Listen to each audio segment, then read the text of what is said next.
papakabit na natin siya. Ayan, papakabit ko na siya ngayon.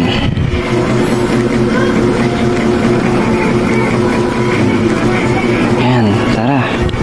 The next day.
Guys, yan yung pinakabit nating shock.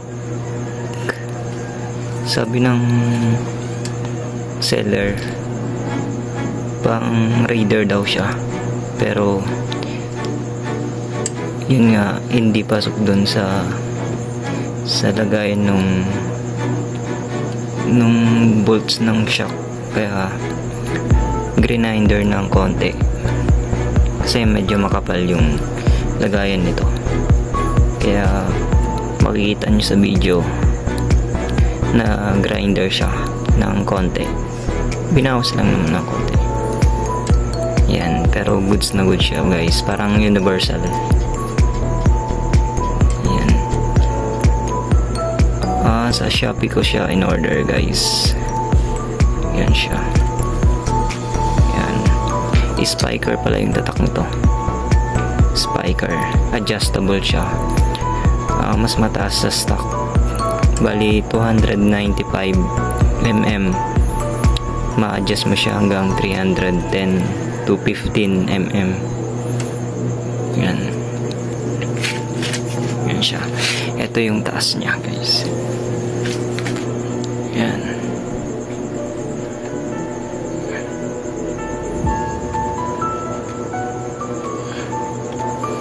Yan, mas mataas sa stock.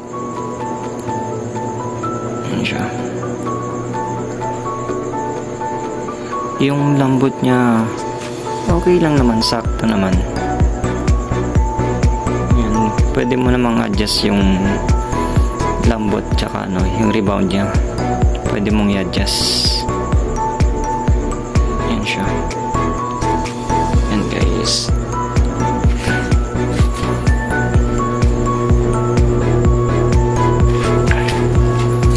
Yan, tumaas siya.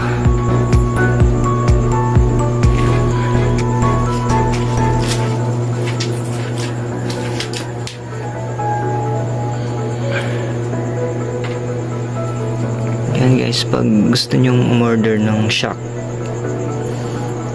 na Spyker, sa Shopee ko siya in order. Ilalagay na lang ako ng link sa description box.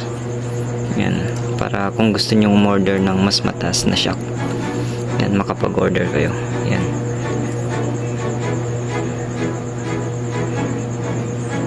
Yan siya guys. Yan.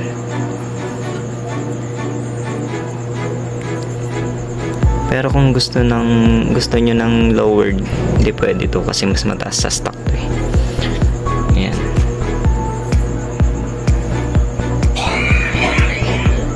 Ayan siya guys. Ayan. Ayan guys. Thanks for watching. Like and subscribe.